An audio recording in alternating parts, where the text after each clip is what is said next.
Toronto real estate prices have hit another record as the inventory problem continues to worsen and there becomes less and less supply of houses available for people to buy. That's what we're discussing on today's video. The definitive guide on how to manage your credit, product, penalty, price in that order. It's never been more important to get your mortgage right. Okay, so welcome back. It seems like we make video after video after video on a monthly basis about Toronto housing prices hitting another record. And while this one is going to be another one of those, I'm also going to add a little bit of extra into the end of this with some of the nanos data with respect to consumer sentiment in those markets so we can start to predict what's actually going to happen. And then maybe at the end, I'll talk a little bit about interest rates as well and how that could potentially affect the Toronto real estate market going forward. But before we get into it, do me that favor, hit that subscribe button, hit that notification bell, and please hit that like button so more people like you can see this video. And don't forget about our race to 25,000 subscribers, where one lucky subscriber is going to win up to $5,000 in order to put towards their down payment or their mortgage or pay off debt or do whatever they like with. But one thing is for certain, even though it's not certain what the winner will do, it's certain that you have to be subscribed to win. So go ahead, click that subscribe button. It's free, it's easy, and it's definitely worth it. So let's get into the video. Let's get into discussing the Toronto real estate market because they have hit yet another record in housing prices. And this is as inventory levels start to drop once again, which is concerning because it could mean that the run up in prices is still going to continue as we get into the new year. And this is as interest rates remain low on variables, but 5-year fixed rates are going up. You know, it's a really interesting time to be in the Toronto real estate market. It is especially difficult by the sounds of it to save for a down payment in that market as housing prices continue to creep higher and higher and higher, and the down payment burden required to purchase those properties gets higher and higher and higher. You'll see why I'm talking about that in a second, but let's jump into this real quick. Take a look at the news. Toronto real estate home prices hit new records in October despite scarce listings. That's the headline. The big comment here is from Kevin Krieger, who is the Toronto Real Estate Board president. So he is the elected member of the Toronto Real Estate Board. He's a realtor himself, who is the head of the organization or the face of the organization at this time. What a time to be the face of that organization.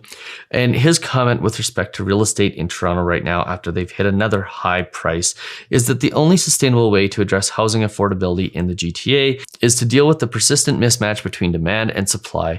Demand isn't going away, and that's why all 3 levels of government need to focus on supply. Here's the problem. Okay, so here's the problem with focusing on supply is supply has such an extended time frame before it can actually be affected. It's a laggard effect. It doesn't affect the market right away. If you start building houses right now, you're going to be 12 months before the first ones come online, and then you're probably going to be 2 or 3 years away from actually seeing supply make any sort of impact on the market.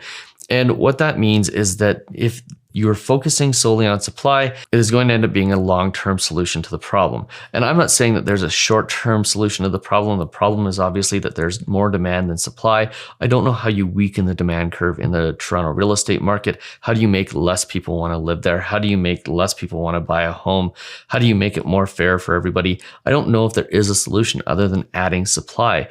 But if supply is what we're focusing on to fix this problem, then there's a really, really, really good chance that we're 2 or 3 years out from seeing a solution to this problem. Now, there's obviously going to be higher interest rates in the next couple of years.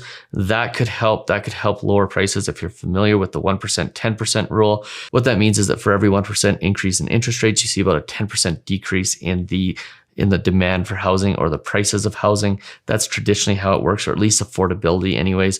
It's yet to be seen if that actually takes effect, but obviously when the interest rates went really low during the pandemic, we saw that the 1%, 10% rule was pretty accurate when we saw about a 1.5% decrease in interest rates, and we saw about a 15% increase in housing prices in about a 12-month period. So here's the thing, like if supply is the solution to this problem and we have to have all 3 levels of government involved, it's going to take a very, very, very long time before we see any sort of real solution.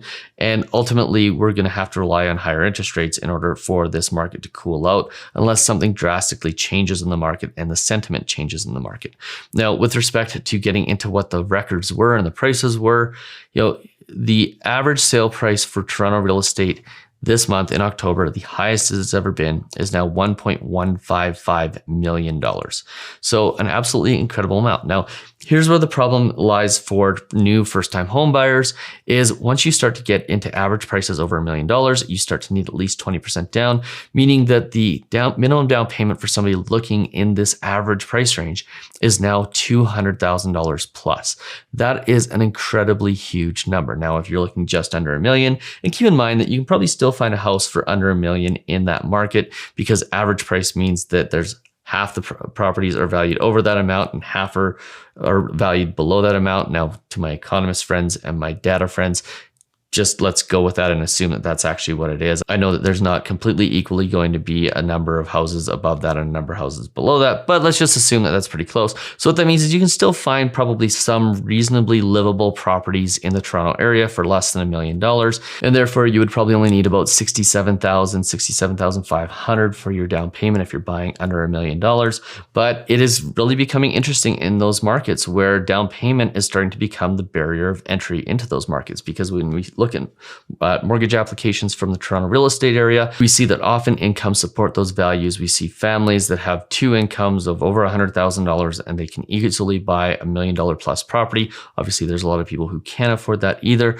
But the big problem is becoming saving for that down payment. By the way, this isn't a video about down payments. This is a video about the Toronto housing prices. But if down payment is a challenge that you're facing, we are starting a down payment challenge starting on November 15th, where I'm going to walk you through 30 days of how to restructure your finances so that you can save up to an extra $5,000 in a 30-day period. I'm going to show you how to take advantage of the government incentives. I'm going to show you how to take advantage of the opportunities to earn more income. I'm going to show you how to plug the holes in your finances and basically give you a 5-step framework for you to accelerate the amount of time that it takes for you to save your down payment. In other words, get a down payment faster. And whether or not you're paying higher prices than what they are now, or you're getting a deal because maybe interest rates have gone up and housing prices are starting to come down, regardless, we want to get you set up to get that down payment as fast as possible. All you have to do is go to downpaymentchallenge.ca and enroll, and we will help you. By the way, we've put a special offer in there to give you at least 10 times your money back on that challenge.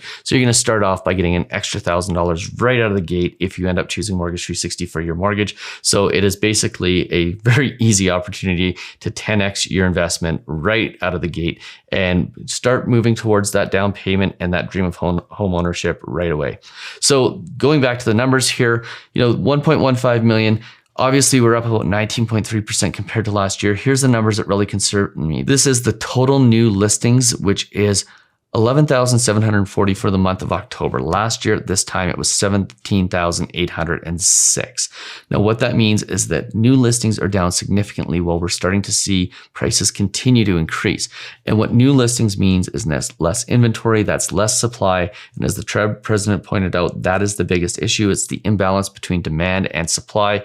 And what that means is that we're probably going to see housing prices continue to go up. It always worries me when I see really low supply numbers in the fall, because what that typically means is in January, February, March, April, we start to see housing prices start to go up substantially again. So these are really interesting numbers to watch. The other interesting number is the number of transactions. Yes, down 7%. We have 7% less transactions in October of this year than we had in October of last year, but with 30% less listings, that is a big discrepancy. And the housing prices in Toronto, at least for the near future, seem to be in a position where we're going to continue to see them rise at probably 1 or 2% a month until interest rates start to rise in April or June or whenever they begin to do that next year. Now, the one thing I did want to go into was the Nanos data, which Nanos runs a weekly poll. They poll 250 people on a weekly basis. They run a 4-week rolling average. So there's 1,000 people in the data pool at any given time. And one of the things that they monitor is the real estate sentiment. And they ask people whether they are unsure, whether they think real estate values will increase, whether they think they will stay the same, or whether they will decrease. And here's the trend over the last couple of months. So what we saw is coming out of August, we started to see less activity, and therefore people started to believe that housing prices were maybe not going to go up as much as they were in the past. And then October, November started to roll around. We started to see numbers in our mortgage brokerage reflect this, more applications, more activity, especially at the end of October. And now what we're seeing is people are starting to believe that housing prices are going to go up and up and up again. which means there's positive sentiment in the market, which means that this will continue at least until something changes. Now, what are those things that could change? One is higher interest rates. One could be an excess amount of supply that comes into the market all of a sudden. The big thing with the supply issue here that I see right now is that there's a lot of people who have bought in the last 2 years, a lot of people who have gained a significant amount of money on their purchases, and a lot of people that are probably in a position now where they bought the home that they thought was going to be perfect for the pandemic, that they could live in long term. And what that means in my mind is that most people are probably going to be holding on to houses for longer because all of that upgrade activity that normally happens gradually over time got compressed into basically 2020 and 2021, causing there to be less available houses going forward. So I have a feeling that we're going to see a buy and hold perspective from sellers right now. We're going to see less inventory as a continuing trend. And the big worry is that as we see borders open up and immigration start to come back online, that we could see these numbers pushed higher and higher and higher. Now, obviously, higher interest rates means higher payments, which means eventually that'll start to affect the market and it'll eventually bring affordability back in line. But it could be a pretty long haul for real estate here with extremely high prices and prices that continue to climb and climb and climb and climb. So Toronto's really interesting right now. We're going to do another video here with cross Canada market stats as we used to do. It seems that those were very, very popular videos. So we're going to go back to doing that. If you found this video useful, do me that favor, hit that subscribe button, hit that notification bell. Please hit that like button so more people like you can see this video.